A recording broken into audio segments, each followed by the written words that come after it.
بسم الله الرحمن الرحيم نحمده ونصلي ونسلم على رسوله الكريم أما بعد قال النبي صلى الله عليه وسلم سبعة يظلهم الله تحت ظله يوم لا ظل إلا ظله الإمام العادل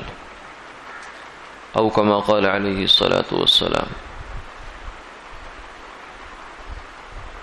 حضور نبی کریم صلی اللہ علیہ وسلم نے ارشاد فرمایا، 7 آدمی ایسے ہیں کہ جن کو اللہ اپنے عرش کا سایہ نصیب فرمائیں گے اس دن جس دن ان کے سائے کے سوا کوئی سایہ نہیں ہوگا، جن میں سے ایک پہلا شخص وہ عادل حکمران ہے۔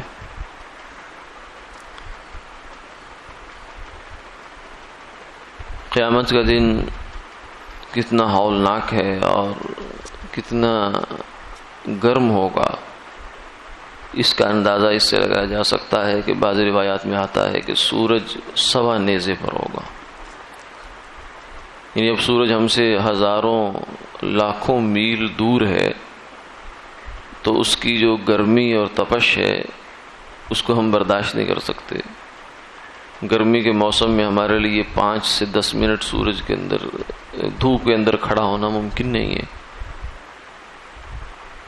تو قیامت والے دن اتنی قریب اور اتنا گرم دن ہوگا تو یہ بذات خود ایک آزمائش اور امتحان ہوگا۔ اسی لیے تو یہ کہا گیا کہ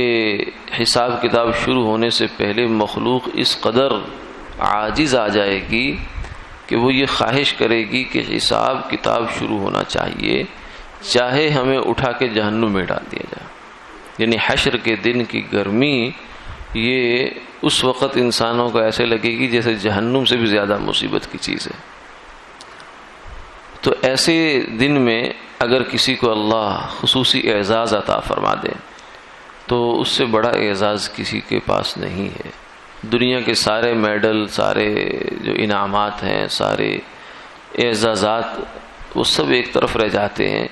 اور یہ آخرت کا صرف یہی اعزاز انسان کے لیے کافی ہے کہ اللہ اس کو عرش والے دن پریشانی سے بچائیں اور اسے اپنے عرش کا سایہ نصیب فرمائیں۔ حشر والے دن اللہ اس کو اپنے عرش کا سایہ نصیب فرما دے، اس سے بڑا کوئی اعزاز نہیں۔ پھر آپ نے فرمایا کہ 7 خوش نصیب آدمی ہوں گے، تو یہاں 7 خوش نصیب آدمیوں سے مراد 7 بندے نہیں ہیں بلکہ 7 قسم کے افراد مراد ہیں، یعنی یہ 7 کیٹیگری ہیں،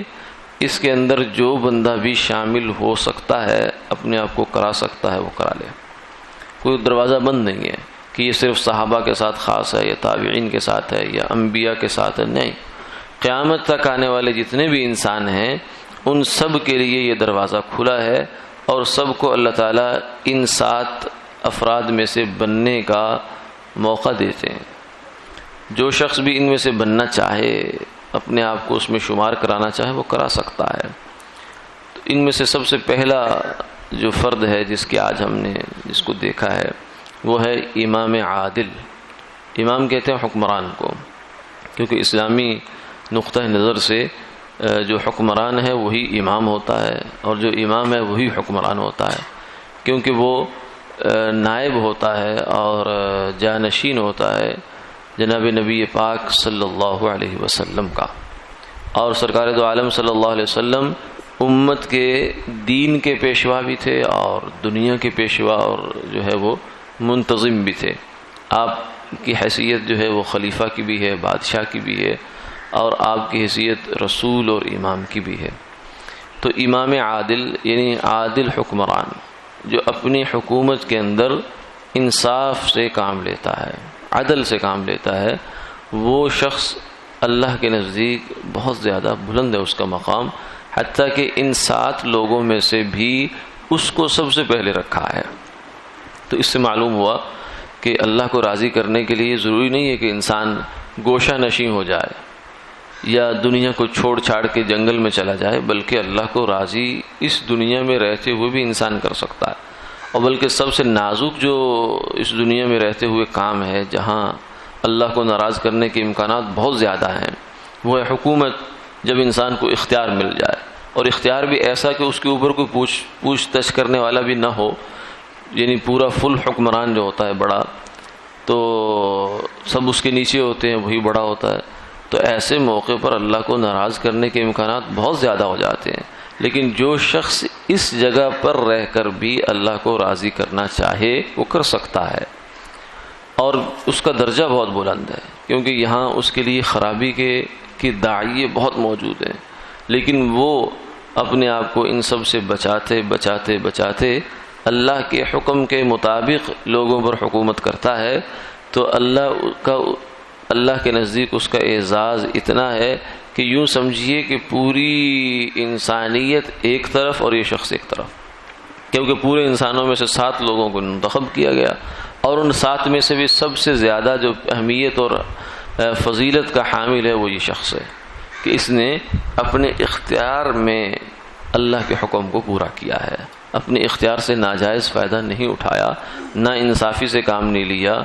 ظلم سے کام نہیں لیا، غفلت سے کام نہیں لیا، بلکہ حکومت کرتے ہوئے عدل سے کام لیا. عدل کے مقابلے میں یہ ساری چیزیں ہیں.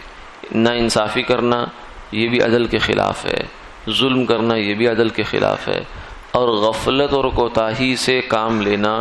حکمرانی کرتے ہوئے یہ بھی عدل کے خلاف ہے. عادل حکمران کی مثال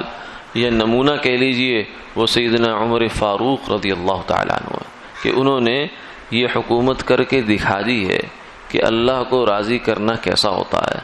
اور اللہ سے اسی دنیا میں حکمرانی کے اندر ہی کامیابیوں کے راستے تلاش کرنا کیا ہوتا ہے. اللہ تعالیٰ ہم نے بھی